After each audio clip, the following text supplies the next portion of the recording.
काय नेमकं पाणी करे आतमध्ये आपल्याला जाऊ दिलं नाही, आपण काही फोनवर संपर्क देखील साधलेला आहे, काय नेमकी माहिती? कसं आहे की मी आतापर्यंत जितके विषय लढते प्रत्येक विषयाची इत्थंभूत माहिती घेऊनच लढते. तर पहिलं म्हणजे ही जमीन एक्झॅक्टली आहे कुठे, त्याचं लोकेशन काय, सध्याची स्थिती काय, तिथल्या अधिकाऱ्यांशी बोलण्यासाठी मी आता मुंडवाच्या त्या लोकेशनवर आले. इथे आज जे गेटवर काही अधिकारी होते ते म्हणाले, ताई आम्ही तुम्हाला ओळखतो, तुम्ही अतिशय चांगलं लढता, पण जोपर्यंत तुमच्याकडे परवानगी नसेल तोपर्यंत आम्हाला आत सोडता येणार नाही. तर आमचे जे डायरेक्टर आहेत बेन्यामिन म्हणून, त्यांच्याशी तुम्हाला बोलावं लागेल. म्हणून मी त्या डायरेक्टरांचा नंबर घेऊन त्यांच्याशी आता फोनवर संपर्क केला. पण अतिशय उद्धट इतके व्यक्ती मी आतापर्यंत कधी बघितले नव्हते. त्या उद्धट व्यक्तींनी मी त्यांना विनंती केली होती की आम्हाला 2च जणांना ही जमीन जी आहे सरकारने तुम्हाला लीजवर जरूर दिली असेल, पण ती सरकारची म्हणजे जनतेची जमीन आहे. आम्हाला फक्त 2च जणांना आज जाऊन पाहणी करण्याची परवानगी द्या. ती त्यांनी स्पष्टपणे नाकारली. आता त्यांना कोणाचे फोन आले, कोणी नाही परवानगी देण्यास नकार दिला मला माहित नाही, पण आताच्या घटनेला त्यांनी पाहणी करण्यास नकार दिलाय. पण मी या सगळ्या गोष्टींचा हीच पार्टनर आहे. आज सगळ्या अधिकाऱ्यांची माझी चर्चा करून सगळी माहिती काढून मी उद्या याच्यावर एक मोठी पत्रकार परिषद देखील घेणार आहे. मोठ्या समितीचा आज अहवाल येणार होता, आता म्हणजे कालच येणार होते, पण अजूनही तो आलेला नाहीये. या संदर्भात काय अधिकाऱ्यांशी बोलणं झालेलं आहे? मोठ्या समितीचा अहवाल आज दुपारपर्यंत येणार आहे असं मला काही पत्रकारांकडूनच कळलंय.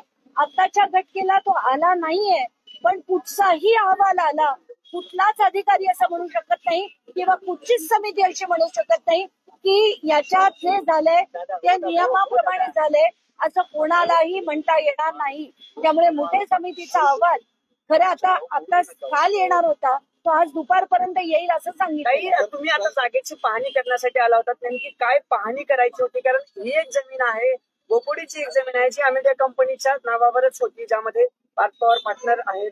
या जमिनीची पाहणी करून तुम्ही नेमकं काय हे करणार? कसं आहे की आता ही जी जमीन होती ही बोटॅनिकल गार्डन्सला लीज तत्वावर सरकारने दिली आहे. जर ते लीज 2038 पर्यंत दिलं असेल तर तिथे आत्ताची सध्या स्थिती काय आहे ते मला जाणून घ्यायचं होतं. कारण ती दिली होती रिसर्च करण्यासाठी, प्लांट्सच्या रिसर्चसाठी त्यांना ती जमीन दिली होती. आत्ताच्या घटनेला किती रिसर्च चाललाय आणि आज जमिनीत काय चाललंय त्याची पाहणी करायची होती. तिथल्या अधिकाऱ्यांना मला त्यांची चौकशी अशी करायची होती की 16 जून ला इथे काही माणसं आज जाऊन त्यांनी तमाशे केले होते, ही जागा आमच्या हवाले करा म्हणून जे केलं होतं ते ही माणसं कोण होती ही सगळी चौकशी त्यांच्याकडनं करायची होती. पण जसं मला अपेक्षित नव्हतं तसं आज झालेलं आहे. मला आज जाण्याची परवानगी त्यांनी नाकारलेली. तुम्ही म्हणा की उद्धटपणे तुमच्याशी बोलले अधिकारी, त्या अधिकाऱ्यांचं नाव काय आहे, नेमकं संभाषण काय झालं होतं? बोटॅनिकल गार्डनचे सेंट्रल गव्हर्नमेंटचे कोणी बेन्यामिन नावाचे अधिकारी होते, त्यांच्याशी मी फोनवर बोलले. अतिशय उद्धट माणूस होता, ज्यांना कदाचित लोक कशासाठी लढतात हे देखील माहित नसेल. तर आताच्या घटनेला त्यांना स्वतःहून ते म्हणाले का वरून फोन आले म्हणून म्हणाले मला माहित नाही, पण या गोष्टीचा किस पाडल्याशिवाय राहणार.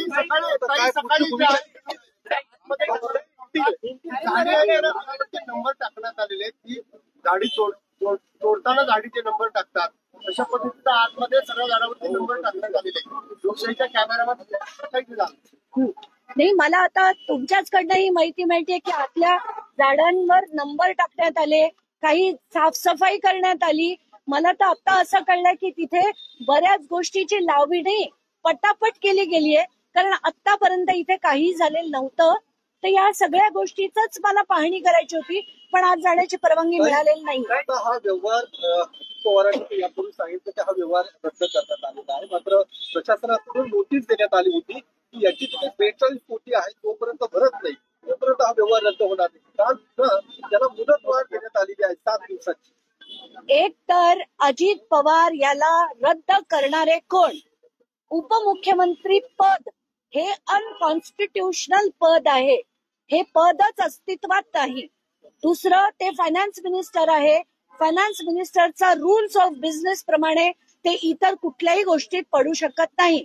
तिसरी गोष्ट, व्यवहार जो रद्द करायचा आहे तो त्याच्या कायद्याने होतो. 5 कायदे सेल डीड रद्द करण्याची परवानगी देतात आणि त्याच्या सेक्शन्स प्रमाणे section 16 of specific relief act प्रमाणे जर 2 व्यक्तींनी फ्रॉड केला असेल तर त्यांना व्यवहार रद्द करण्याचा कुठलाही अधिकार नाही.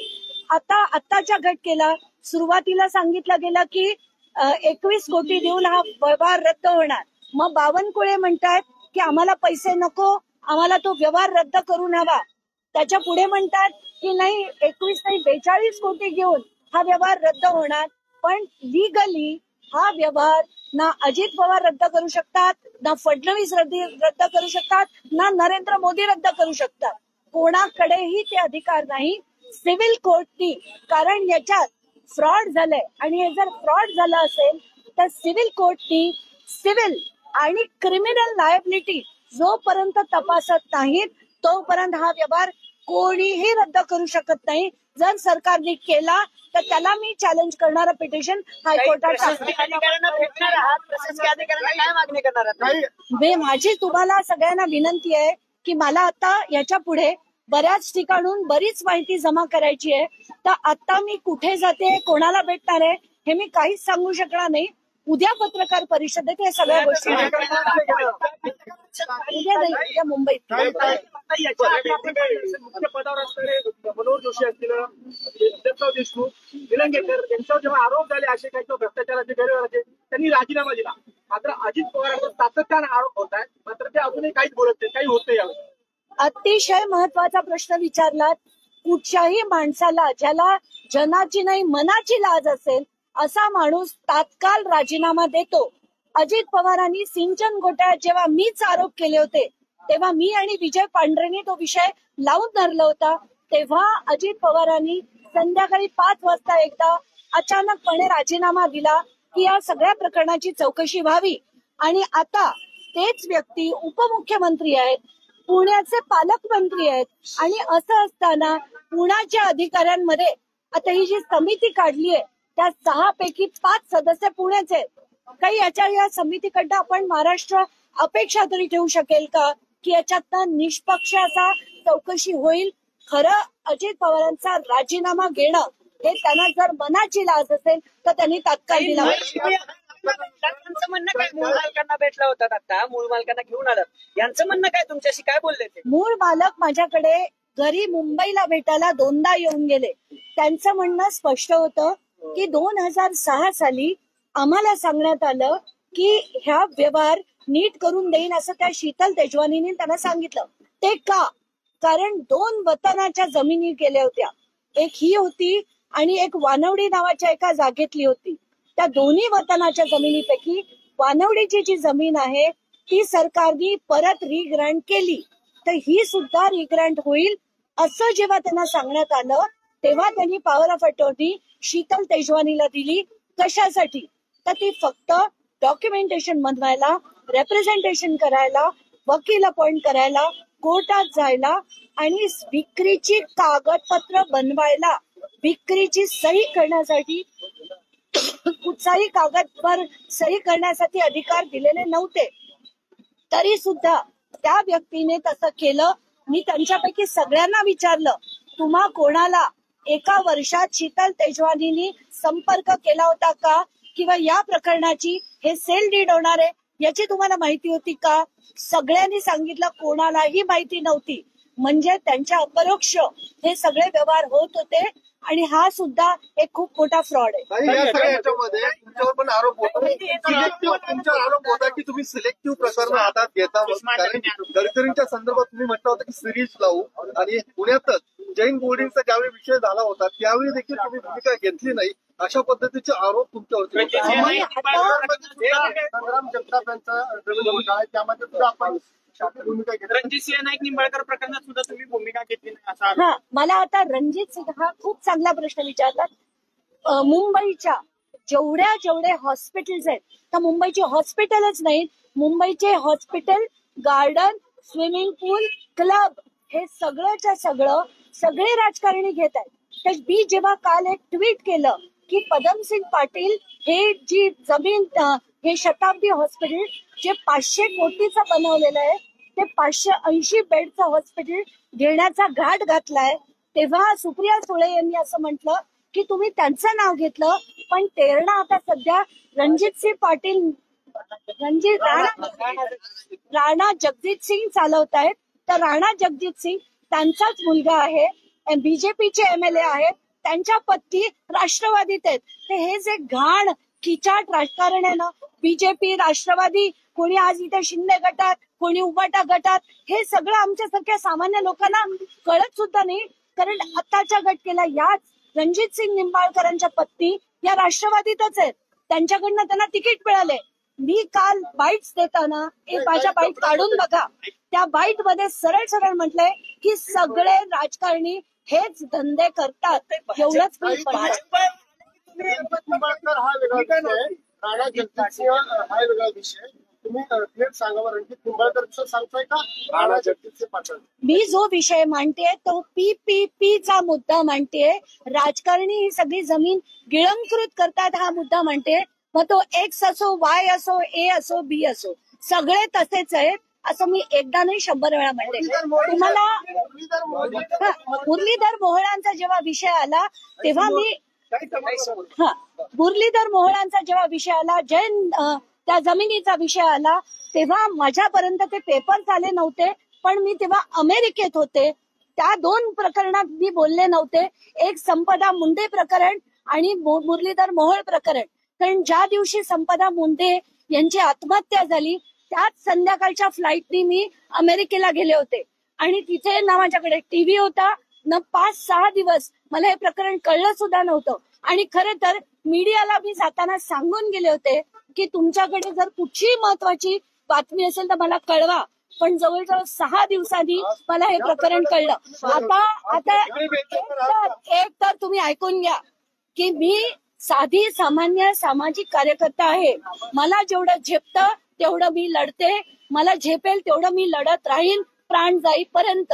याच्या पुढे मला प्रश्न घ्यायचे नाही. धन्यवाद.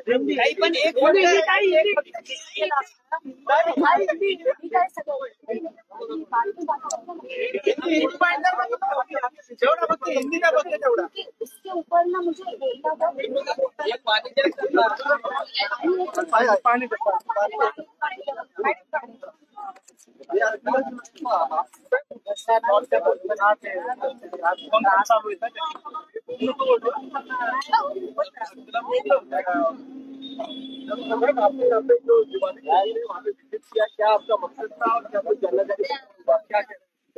मुंडवा की ये जो जमीन है वो सरकारी जमीन पे पार्थ पवार की अमेडिया एंटरप्राइजेस LLP ने जो कब्जा करने की कोशिश की थी, क्योंकि ना ही उन्होंने सिर्फ सेल डीड किया पर उन्होंने यहाँ लोग भेजकर कब्जा करने की तक जुर्रत की थी. 16 जून को यहाँ पर कुछ लोगों ने आकर ये जमीन खाली करने के लिए बहुत सारा तमाशा किया था. इतना ही नहीं, उन्होंने यहाँ के जो डायरेक्टर थे उन्होंने कलेक्टर को भी खत लिखा था, पर यहाँ शायद यहाँ के जो कलेक्टर है वो भी इसमें शामिल थे, इसलिए ना कलेक्टर ने कार्रवाई की.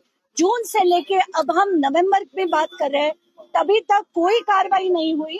और ये बहुत दुख की बात है कि सिर्फ पार्थ अजीत पवार ये नाम होने की वजह से ना उनका नाम FIR में है, ना ये डीड कैंसर हो रहा है, क्योंकि इसमें सरकार को सीधा सीधा सिविल कोर्ट जाके वहाँ से डायरेक्शन लेना जरूरी है. आपको अंदर जाने नहीं दिया गया, आपको रोका गया, उसको लेकर अब आप क्या, आपको नहीं बोला कि आप हाईकोर्ट भी जाने वाले हैं? मुझे सिर्फ पता जब चला था कि यहाँ की जो जमीन है यहाँ पर अंदर जो actually research work, plant based research के लिए इनको ग्रांट की गई थी, यहाँ पर कोई प्लांट बेस्ड रिसर्च चल नहीं रहा था. और 16 जून से पार्थ पवार के कुछ लोग यहाँ आए थे. ये सब जब पता चला तो अंदर क्या चल रहा है, मुझे ऐसे भी काफी लोगों से पता चला था कि अंदर के कुछ झाड़ तोड़े गए, कुछ साफ सफाई की गई है. तो ये सब जानने के लिए मैं यहाँ आई थी, पर अंदर जाने के लिए परमिशन नहीं दी गई. बहुत ही खराब मेथड से उन्होंने बातचीत की जो बिल्कुल एक्सेप्टेबल नहीं है, पर इनको जो है कोर्ट के थ्रू ही जवाब जरूर मिलेगा। एक इम्पोर्टेंट जो आपने कहा कि व्यवहार ये रद्द नहीं हो सकता क्योंकि रद्द हो जाएगा ऐसा बोल के मामले को खत्म करने की कोशिश की गई, वो हो नहीं सकता। आपने जो टेक्निकल आइडियली 5 लॉ से कोई भी सेल डीड रद्द होता है, उसमें 2 सबसे इम्पोर्टेंट है, स्पेसिफिक रिलीफ एक्ट और रजिस्ट्रेशन एक्ट 2008। ये दोनों के हिसाब से जो ऐसे फ्रॉड होते हैं, तो जो फ्रॉड करने वाला होता है, आप सेक्शन 16 पढ़िएगा। सेक्शन 16 में लिखा है फ्रॉड करने वाले को रद्द करने का अधिकार नहीं, क्योंकि उसकी क्रिमिनल लायबिलिटी एस्टैब्लिश होनी चाहिए, जो सिर्फ एक सिविल कोर्ट कर सकता है।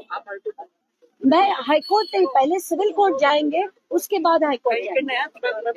आखिरी सवाल है, कि आपने फ्रेश एलिगेशन भी लगाए हॉस्पिटल के कुछ स्कैम में 500 करोड़ का। मुंबई के हा हे खरं तुम्ही सगळ्यांनी मराठीने पण घेतलं तरी चालेल।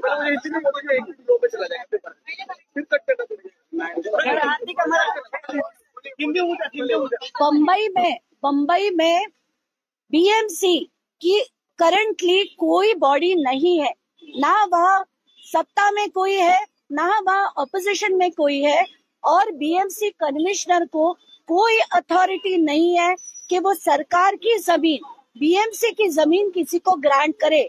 ये होते हुए वहां की जितनी हॉस्पिटल्स है और जितने स्विमिंग पूल है, उसको प्राइवेटाइज करने का प्रयत्न ये बीएमसी के कमिश्नर कर रहे हैं। और पीपीपी मॉडल जो है वो बहुत ही फ्रॉड मॉडल है।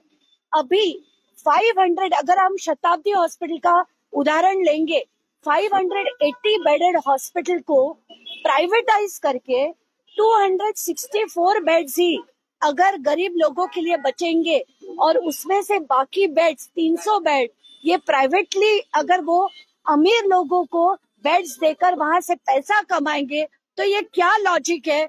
क्यों ये पीपीपी मॉडल करना चाहिए? इसके खिलाफ अभी ऑपोजिशन ही नहीं है, इसके पहले बीएमसी कमिश्नर नहीं कर सकते, उनको मैं एक लीगल नोटिस पहले सर्व करने वाली हूँ। नाही मराठीत सांगा ना, हाच मुद्दा मराठीत सांगा ना, तो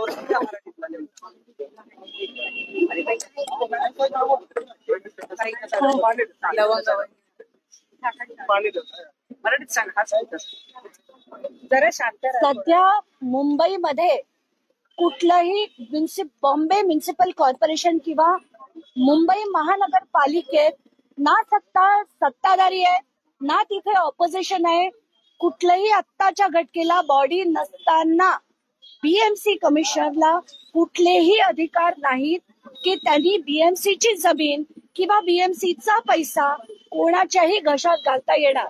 तरी सुद्धा शताब्दी हॉस्पिटल जे गोवंडीला आहे, ते अजित पवारांच्या जवळच्या दोन्ही नातेवाईकांना, म्हणजे ते एक वडील आहेत, एक त्यांचा मुलगा आहे, एक राष्ट्रवादीत आहेत, एक भाजपत आहेत। आता जे भाजपत आहेत त्यांच्या पत्नी पुन्हा राष्ट्रवादीत आहेत। असताना माझ्यासाठी हे पक्ष नाहीत, हे सगळे राजकारणी आहेत, जे फक्त पैसा आणि जमीन बळकवायला हे सगळे धंदे करतात।